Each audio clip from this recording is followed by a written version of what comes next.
एक गांव में 5 मित्र रहते थे। राम, श्याम, रमेश, सुरेश और गोपाल। पांचों बहुत ही अच्छे थे। एक दिन उन्होंने नगर में मेला देखने की योजना बनाई और पांचों दोस्त इकट्ठा होकर नगर में मेला देखने के लिए गए। और नगर पहुंचने के बाद उन्होंने मेला देखा, नगर में घूमे फिरे और फिर जब वापस गांव की तरफ आने लगे तो रास्ते में आते आते उन्हें रात हो गई। रास्ते में उन्होंने देखा कि बहुत से लोग मिलकर एक आदमी को पीट रहे थे, मार रहे थे बुरी तरह से। वह आदमी जख्मी था। तब उन पांचों मित्रों ने मिलकर उस व्यक्ति की सहायता की और उन लोगों को वहां से मार भगाया। फिर उस आदमी को उठाया और उससे पूछा कि भाई, तुम कौन हो और इतनी रात को यहाँ क्या कर रहे हो, और ये लोग कौन थे? तब वह कहता है कि भाई, मैं नगर में रहता हूँ और मैं नगर ही जा रहा था तो ये लोग पता नहीं कहाँ से एकदम से आए और मुझे मारने लगे। आप लोगों ने मेरी सहायता की, मुझे बचा लिया, नहीं तो आज ये मुझे मार ही डालते। तब वे लोग कहते हैं कि चलो भाई, हम तुम्हें नगर तक छोड़ आते हैं। तब वह कहता है कि नहीं, अब मैं अपने आप चला जाऊंगा, रात बहुत हो गई है। आप बताएं, आप कौन हैं और कहाँ जा रहे हैं? उन्होंने कहा कि हम भी नगर में मेला देखने आए थे और अपने गांव वापस जा रहे हैं। थोड़ी ही दूर हमारा गांव है। तब वह कहता है ठीक है, आप लोग चले जाइए, मैं भी चला जाऊंगा। इतना कहकर वे पांचों गांव की तरफ चले जाते हैं और वह व्यक्ति नगर की तरफ चला जाता है। जब सुबह होती है तो राजमहल से एक सैनिक गांव में पहुंचता है और गांव में पहुंचने के बाद वहां लोगों से राम श्याम के घर का पता पूछता है। वह पता पूछते पूछते राम के घर तक पहुंच जाता है। घर पहुंचने के बाद वह उससे कहता है कि नगर के महाराज ने आपको शीघ्र ही महल में बुलाया है। राम घबरा जाता है और कहता है कि महाराज ने मुझे क्यों बुलाया है? तब वह सैनिक कहता है कि मुझे नहीं पता, कल रात जो कुछ भी हुआ शायद उसी बारे में बात करने के लिए, और जो तुम्हारे 4 मित्र थे उन्हें भी राजा ने बुलाया है। तब श्याम अपने मित्रों को भी उनके घर से बुला लाता है और सैनिक के साथ राज दरबार पहुंच जाता है। वहां पहुंचने के बाद वह महाराज के सामने प्रणाम करते हैं। तब फिर सिर ऊपर करके देखते हैं तो हैरान हो जाते हैं। वह देखते हैं कि यह तो वही आदमी है जिसकी हमने कल रात सहायता की थी। तो वे आपस में खुसर फुसर करने लगते हैं कि अब क्या होगा। तब महाराज कहते हैं कि मैं वही आदमी हूँ जिसकी तुमने कल सहायता की थी। मैं इस नगर का महाराज हूँ और कल जो लोग मुझे मारने आए थे वे मेरे दुश्मन राजा के भेजे हुए सैनिक थे। अगर तुम कल मेरी सहायता नहीं करते तो वे मुझे जान से ही मार देते। मैं तुम्हारा आभारी हूँ, मैं तुम्हारी मदद करना चाहता हूँ। मैंने सुना है कि तुम गरीब परिवार से हो। तब वह कहते हैं कि महाराज, आपकी सहायता करना उस वक्त हमारा कर्तव्य था। हमने आप पर कोई एहसान नहीं किया है। तब महाराज कहते हैं कि तुम बहुत दयालु हो, पर मैं अपनी इच्छा से तुम्हें कुछ देना चाहता हूँ। अगर तुम्हारी कोई इच्छा है तो तुम मांग लो, मैं उसे पूरी कर दूंगा। तब उनमें से एक कहता है कि महाराज, अगर आप देना ही चाहते हैं तो मेरी टूटी झोपड़ी को ठीक करवा दीजिए, आपका बड़ा आभार होगा। तब राजा सैनिकों से कहते हैं कि तुरंत इसकी टूटी झोपड़ी की जगह एक पक्का मकान बनाकर इसे दे दिया जाए। फिर दूसरे से राजा पूछता है, तुम्हें क्या चाहिए? अब दूसरा कहता है कि महाराज, मेरे घर में बूढ़े माँ बाप हैं और घर की हालत भी ठीक नहीं है। अगर कुछ धन मिल जाए तो मेरी सहायता हो जाएगी। तब राजा मंत्री से कहकर उसे धन दिलवा देते हैं। इसके बाद वह तीसरे से पूछता है, तुम्हें क्या चाहिए? तब तीसरा कहता है कि महाराज, मेरे घर में बूढ़े माँ बाप, बीवी बच्चे हैं और मेरे पास कोई काम नहीं है। अगर कुछ काम मिल जाए तो आप का एहसान होगा। तब राजा उसे अपनी सेना में भर्ती करने की बात कहता है। वह राजा का शुक्रिया अदा करता है। फिर राजा चौथे से पूछता है।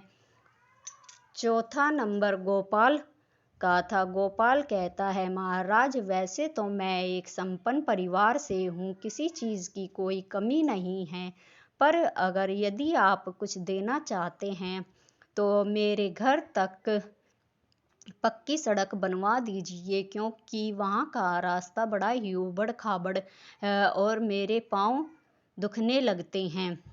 महाराज कहते हैं, ठीक है, सड़कें बन जाएंगी। फिर महाराज पांचवी से पूछते हैं, जो राम था, कि तुम्हें क्या चाहिए? राम थोड़ी देर तो चुप रहता है। फिर राजा उससे दोबारा पूछते हैं, तुम भी कुछ मांग लो। तब राम हिचकिचाते हुए कहता है, महाराज, अगर आप बुरा ना माने तो मैं एक बात कहूँ। महाराज कहते हैं, कहो। राम कहता है, महाराज, मैं आपको अपने घर मेहमान के रूप में बुलाना चाहता हूँ, कृपया आप एक बार मेरे घर जरूर आएं। तब महाराज कहते हैं कि ये क्या मांगा तुमने, कुछ और मांग लो। तो वह कहता है कि महाराज नहीं, आप बस मेहमान बनकर एक बार मेरे घर आ जाइए, मुझे और कुछ नहीं चाहिए। तब उसके पास खड़े चारों दोस्त सोचने लगते हैं कि यह कितना मूर्ख है, राजा से ये क्या मांग रहा है। तब थोड़ी देर के बाद राजा सोच विचार में पड़ जाते हैं। फिर उससे कहते हैं, ठीक है, तो मैं तुम्हारे घर मेहमान बनकर आऊँगा। और फिर पांचों दोस्त राजा से विदा लेते हैं और अपने अपने घर चले जाते हैं। कुछ समय बीतने के बाद एक दिन राजा अपने मंत्री से कहता है कि मुझे राम के घर मेहमान बनकर जाना है। तब मंत्री जी कहते हैं, महाराज, आप इतने बड़े राजा हैं और वह तो बहुत ही गरीब है, उसका झोपड़ा भी टूटा हुआ है और घर में खाने के लिए भी कुछ नहीं है, ना ही कोई सुख सुविधा है, आप वहाँ कैसे जा सकते हैं। तब राजा मंत्री से कहते हैं कि आप तुरंत जाइए और राम के लिए एक पक्का मकान बनाइए और उसके घर में अनाज के भंडार भर दीजिए। तब मंत्री जी कहते हैं, ठीक है महाराज। वह मंत्री जी राम के घर जाते हैं और वहाँ पर झोपड़ी की जगह पक्का मकान बनवा देते हैं और अन्न उसके घर में भरपूर मात्रा में भर देते हैं और सारी सुख सुविधाएं की चीज़ें भी घर में रखवा देते हैं। तब फिर मंत्री जी वापस राजमहल आते हैं। महाराज पूछते हैं, आपने जो काम मैंने कहा था वह करवा दिया? मंत्री जी कहते हैं, वो तो मैंने करवा दिया महाराज, पर उसके घर तक जाने वाला जो रास्ता है वह बहुत ही ऊबड़ खाबड़ है, वहाँ पर आपका रथ कैसे चलेगा। तब महाराज कहते हैं, ठीक है, तो राजमहल से और उसके घर तक जाने वाली सड़क को भी आप पक्का करवा दे। मंत्री जी कहते हैं ठीक है महाराज। मंत्री जी सड़क बनवा देते हैं। फिर मंत्री जी वापस आते हैं राजमहल में। महाराज कहते हैं अब मैं राम के घर जा सकता हूँ। तब मंत्री जी कहते हैं महाराज वह एक अनजान व्यक्ति है और उसके पास तो कोई काम भी नहीं है, आप उससे ऐसे कैसे मिल सकते हैं। तब महाराज कहते हैं कि तो आप ही बताइए मैं उससे किस प्रकार मिल सकता हूँ।